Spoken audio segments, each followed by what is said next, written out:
Dans votre vie d'entrepreneur, vous le savez, vous allez avoir tout un tas de problèmes. Vous savez aussi que je n'aime pas le mot problème, mais plutôt des situations qu'il va falloir régler. Délicates ou pas, difficiles ou pas, c'est pas le souci et c'est pas le sujet. Donc ces problèmes-là, je vais garder quand même ce mot-là, même si je l'aime pas, ces situations-là, non, je vais pas faire d'impasse. Ces situations-là, doivent être résolues. Vous devez apporter une solution et c'est pas toujours si simple. C'est pas toujours si simple parce que bien souvent ça génère du stress, de la colère, de l'angoisse, ça peut générer tout un tas d'émotions. Attention, vos émotions ne sont pas le problème. On est d'accord ? Faut bien séparer les deux. L'idée, pour pouvoir résoudre correctement une situation qui ne vous convient pas, c'est d'abord, et c'est une étape qu'on oublie souvent parce que les émotions prennent le dessus, donc déjà il faut couper les émotions pour être plus factuel, mais la première des démarches que vous devriez avoir, c'est d'abord formuler avec précision la situation. Poser les choses comme un avocat, toujours très factuel. J'ai reçu un courrier de telle personne, de tel organisme, de telle société, etc., qui m'indique telle et telle chose. Ok, ma situation fait que, aujourd'hui, par exemple, je ne peux pas payer. C'est un exemple.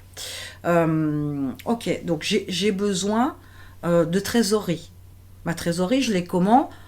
En vendant davantage, en augmentant ma capacité à vendre, en boostant les équipes de commerciaux, en communiquant davantage, en faisant une campagne de pub payante, par exemple. Donc, il y a des solutions pour avoir l'argent, pour pouvoir résoudre le problème.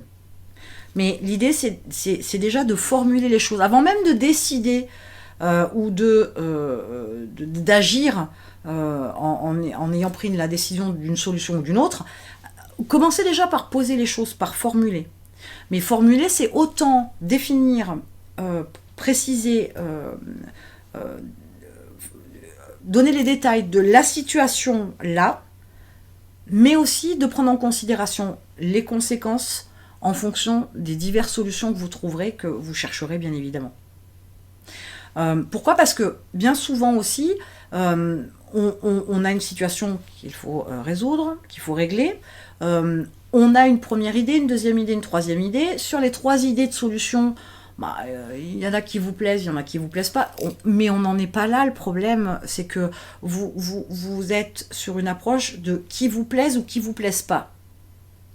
C'est souvent un choix qui est fait. Sauf que la solution, elle n'a pas à vous plaire ou pas. La solution, elle doit être efficace pour régler la situation, en évitant des conséquences, et faire de façon à ce que cette solution résolve une bonne fois pour toutes la situation. Pas que ce soit un pansement, du tout. On n'est pas là pour soigner, on est là pour guérir. Donc,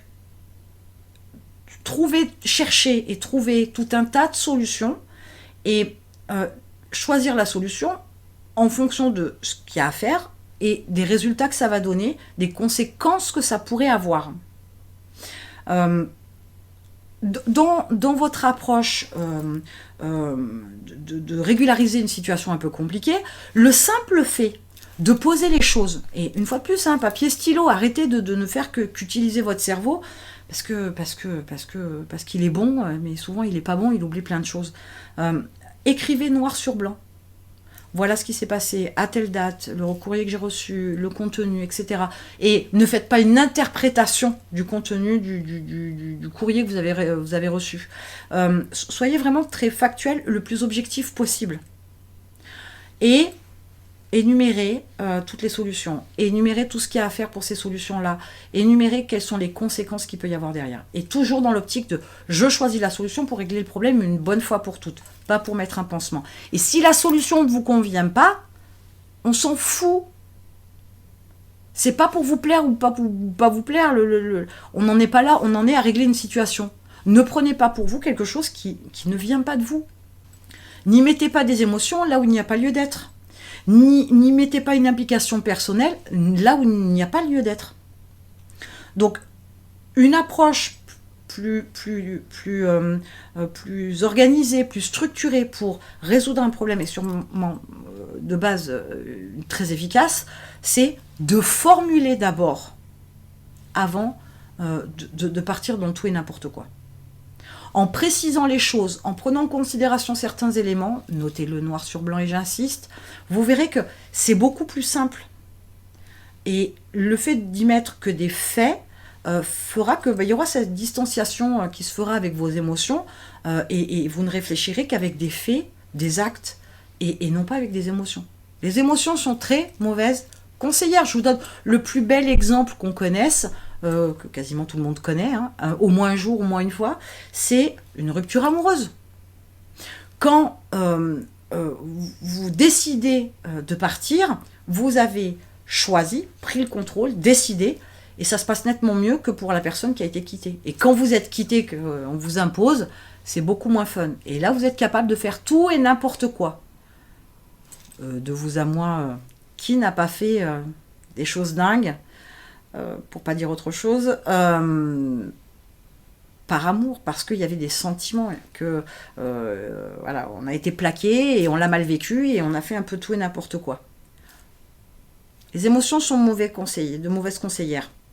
Donc, lorsqu'il y a une situation un petit peu délicate, une complication, etc., dans ce cas-là, formulez les choses, posez-les et réfléchissez de manière très factuelle. Ça vous permettra d'avoir aussi une autre vision, je vous dis, de la situation. Ça va vous permettre d'être plus créatif, d'être plus inventif, de peut-être trouver un chemin qui, en temps normal, vous ne l'auriez pas trouvé parce que vous auriez été dirigé par vos émotions. Donc, le problème ne se résoudra pas parce que vous l'avez formulé, la situation ne va pas se résoudre parce que vous l'avez formulé, mais elle vous permettra d'avoir une meilleure réflexion, de pouvoir trouver des solutions, et notamment la solution qui va régler le problème une bonne fois pour toutes. Attention, l'idée aussi étant de résoudre le problème, je vous dis avec une solution qui réglera définitivement le problème, mais comprenez bien qu'il y a des situations, elles viennent de vous quand même. Certaines viennent de votre inaction ou de mauvais choix ou de tout un tas d'autres choses. Donc, il faut faire attention au fait que cette situation, elle a été générée par quoi ? Il faut trouver aussi la cause. En trouvant la cause, peut-être que vous allez pouvoir trouver de quoi vous améliorer aussi, pour ne pas refaire l'erreur, pour ne pas vous remettre dans cette situation identique, compliquée. Même si vous avez trouvé une bonne solution la première fois, la deuxième, ce sera peut-être pas possible pour plein de raisons, ou la solution sera plus difficile, ou elle sera plus contraignante pour vous. Donc, un problème doit être résolu une bonne fois pour toutes, et ne doit surtout pas revenir à un moment donné ou à un autre, surtout si ça vient de vous, ça c'est indéniable. Formulez vos problèmes, et vous verrez que ce sera beaucoup plus facile pour les gérer et pour les résoudre.